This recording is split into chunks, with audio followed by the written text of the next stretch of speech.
Alright guys, we're back for another Dokkan battle video. So, one thing that makes, I think, Exchange EZA MAJIN BUU so damn good is the strength of their defense at the start of the fight, which means they would be perfect for the Red Zone Fusion Zamasu fight. I mean, this fight is definitely running on its last legs for sure. It's just, like, Zamasu can still be a threat with this AoE.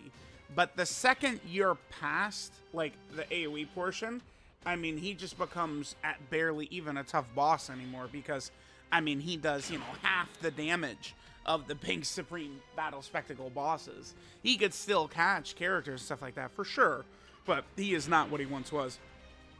Now, one of the things that so impressed me about this Exchange Buu, again, just kind of generally where I'm feeling here, is that he is incredibly, like, way better than base Gotenks, Super Saiyan Gotenks, base Kefla, Super Saiyan Kefla in Fat Buu form and Evil Buu form. But I think by the time you get to the end, I do think Kefla and Gotenks are better because they're way more easily going to be able to handle big boss supers than Super Buu is.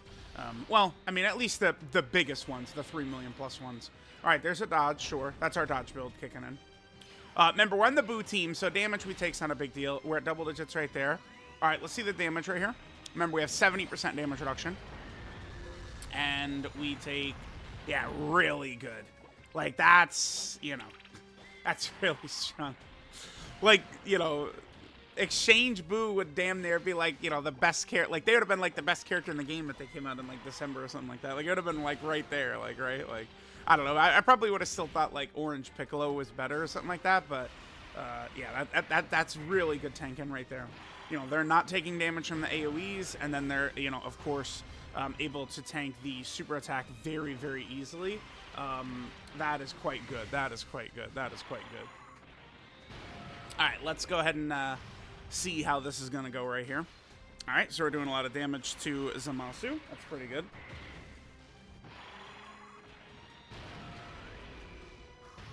Perfect, perfect, perfect. All right, now, as soon as we tear through this first phase, again, there's not really going to be much that he's going to be able to do from that point on. So this is going to work pretty good. Perfect.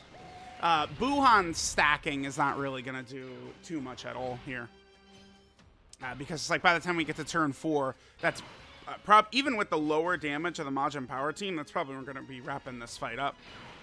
All right, so what are we going to want to do here? Now, I'm really not a big fan of LR Super Buu. He's like the ultimate bait character because it's just like, while his intro is up, in certain conditions, he could do... I mean, it was really good damage last year. Right now, it's like... I mean, it's still, I guess, decent-ish damage because it's still so early, but once his intro buff wears off, he's fish. Like this is... He's not really too good. But what we need from him in this fight would just be to be able to live, which he at least is guaranteed guarding against Fusion Zamasu. As long as he doesn't die, we are in business. What would be best for us? I think we are guarding with Fat Buu, right? I think we're guarding with Fat Buu. I want to actually just put Mr. Buu in slot 1. I probably trust him most. Do that, and then we'll have LR Super Buu at the end right there. We'll flow LR Super Buu off. I wouldn't really want LR Super Buu going up against whatchamacallit. This, I guess, is a good display of how busted Mr. Buu is. Yeah, he is guarding, okay. Mr. Buu is ridiculous. I mean, this is a free-to-play character. World Tournament free-to-play character, and, like, you know, the tyrant of 2023, Fusion Zamasu, is just nothing to free-to-play Mr. Buu. Dude, free-to-play Mr. Buu eviscerating is hilarious. Absolutely hilarious, man. Get out of here. Dude, I can't, like, yeah, that's, like, if they want to build, like, okay, so, like, if they want to turn, like, I don't know, just, like, Namekian into a good team, or a special pose, which they did, you know, Majin Power, you know, Earthling, something small like that, or niche, or something that doesn't have, you know, like the big fusions or the big hype characters who are going to get massive Dokkan fests and stuff like that. Like a free-to-play character like that here and there, a sub EZA like that here and there, it's just really, really good. It just helps out so much. It's so strong. So, all right, yeah. So, Mr. Goat, I mean, he is just such an asset to the Majin Power team, right? I love him. I love him. How could you not just want to call him Mr. Goat? Hello, duh. All right, so then, yeah, it's just, you know, if he can't one-shot us, which he can't, then there's nothing he could do. This guy, Zamasu was like, this isn't fair. All right, so we'll just go ahead and let this turn play out just like this. I do want to make sure, just put Exchange Buu in the most amount of attacks possible. Now he's crazy, though. Like, considering you get this guy out on turn 3, at 70% damage reduction plus 50% dodge is, like, just like a nuts combo. It's so crazy. Now, again, once you get to the very biggest bosses, you know, Sword of Hope Trunks, well... I think we got to take Exchange Buu into the Beast Gohan and Orange Piccolo fight and see how Super Buu does against that. Yep, perfect, okay. But we did see Super Buu live the Supreme Battle Spectacle Beast Gohan super attack, which I think is very impressive. Like, that was really good. So we'll definitely take that. So that's huge, because if Super Buu is capable of tanking that, and I think Exchange Buu is really good against Cell Max, the fact that, like, Gogeta could kill Super Buu and stuff like that, like, it, you know, it is what it is. I mean, you can't expect EZA TEQs to just, you know, be a top 5 unit in the game. I just think it's not realistic, right? Like, that's not what happens, you know. EZA TEQs are not, you know, top 5, you know, buzzsaws in the game, typically. I mean, I guess Kefla probably was on Global, probably, but... Alright, so now we're on to Fusion Zamasu. I guess we could just transform into Buhann here.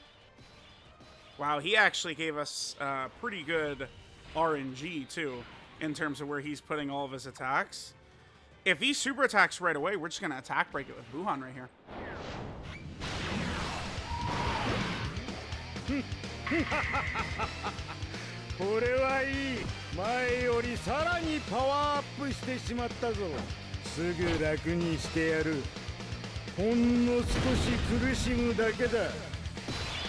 Alright, so now we'll just let Buhann...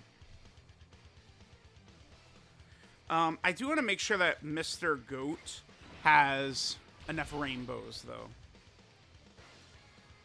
So let's hit this. Yeah, perfect, 4. Mr. Goat, I mean, he's laughing at Fusion Zamasu super attack. It's not a problem. I don't think Fusion Zamasu does enough damage to penetrate Mr. Goat. So, yeah, very easy peasy. I mean, Majin Power just has little difficulty with Fusion Zamasu. The only boss that could really give Majin Power trouble, again, would be something that just, it's like Gogeta Blue, where his super attack is enough to kill almost the entire team. I mean, you could easily have Buhann, I think, you know, tank it. You know, if he was able to stack enough in Buu tanks.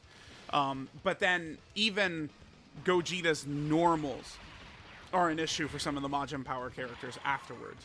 So Gogeta actually doesn't even need to one-shot you. He can kill you just with normals. But Gogeta is kind of, like, that is like the strongest boss phase there is. But it's also, the other thing too about it though, is that there's mega RNG in there, in that Gogeta Blue boss phase, right? Like, you're gonna see huge variance in how powerful Gogeta is, or in how nasty he is, right? Because it depends on where he super attacks, and then, like, is he doing AoEs right away? Is he not doing AoEs right away? Like, when we did the Super Buu or the Exchange Buu versus Gogeta Blue phase, like, if he didn't AoE, you know, we would have had Super Buu right in front of all Gogeta's nastiest shit, and we'd have lived easily. So, that's something to keep in mind. I think we could probably kill him right here. Well, no, probably not. I mean, Evil Buu, the thing about the full Majin Power team is the ban unit Evil Buu is capable of doing huge, huge damage at that point. Yup, the dodges, we love it, we love it. If we'd ever get an additional super, that would be big for us as well. Because remember, Evil Buu gets the multi. Yeah, hidden potential system additional normal. That's why like I'm not dying to go super hardcore into just like 30 additional or something for him. 153. That would have been way less if we got the hidden potential system proc, but it was only a normal.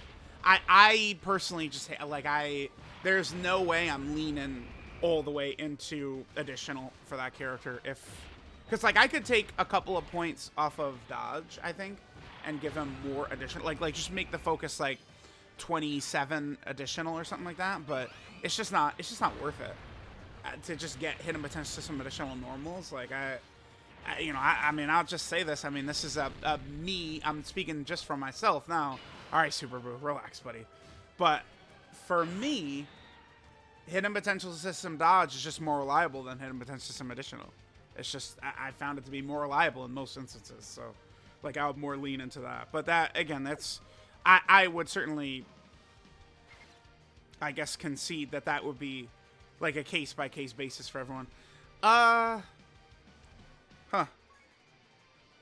I guess we'll just do this. Because, remember, the Fat Boos are not guarding right here.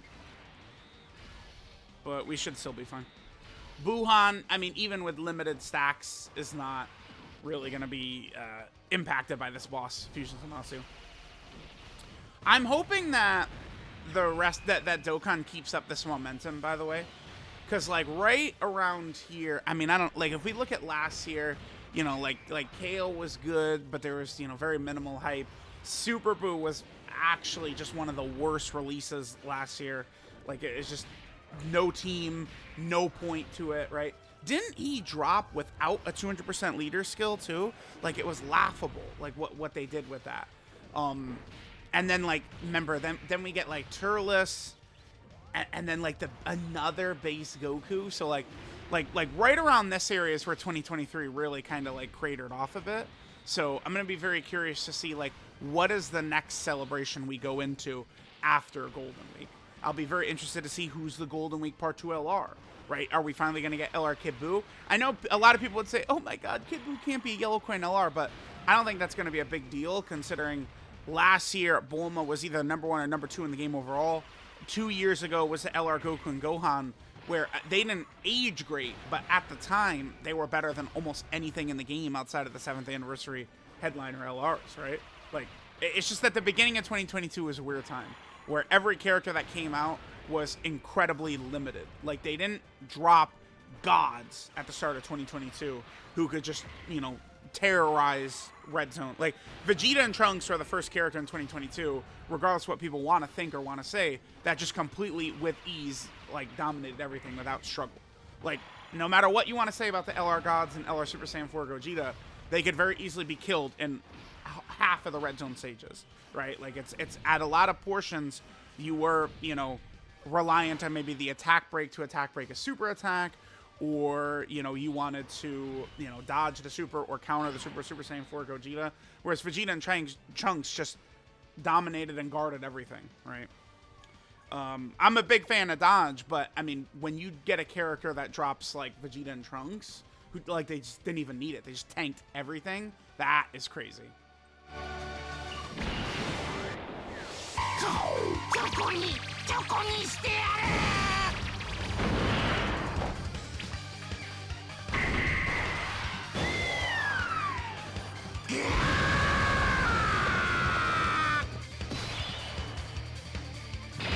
I think a good example is LR Beast Gohan. LR Beast Gohan is so dominant that dodge is nothing but a detriment on him. You do not want to do dodge on Beast Gohan.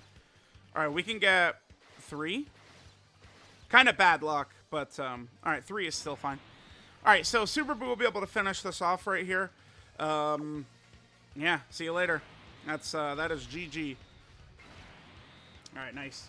Yeah, so Exchange Buu, very, very, very powerful in here. I mean, all of these fights, they're a must-run. Exchange Buu. I don't see, there's no fight where I would not bring this character. Right, they are a great EZA. Damn, we had a 75% chance to crit right there. Another goddamn hidden potential system additional normal, by the way. Of course. I mean, he still killed, so I'll take it, but You know, filing that away in my brain. Just saying. Just saying. Yeah, when it comes to offensive abilities, I do have terrible luck, right? 75% chance to crit. We didn't crit? Bro, please, bro. Need them crits, my man. All right, but yeah, there we go. I mean, it's just very easy. Majin power is really strong right now. Right? It works really well. Like this build, it's pretty good. We could also, depending upon the fight, maybe just run like Android 21's Majin power team. That would be like, I don't know, if there were a fight where I don't want to use LR Super Buu, like the Beast Gohan fight or some shit like that, you know, that would be where, like, 21 would be a lot better. 21 is just flat out way better than LR Super Buu, right? So, let me know what you guys think, and I'll catch you guys next time.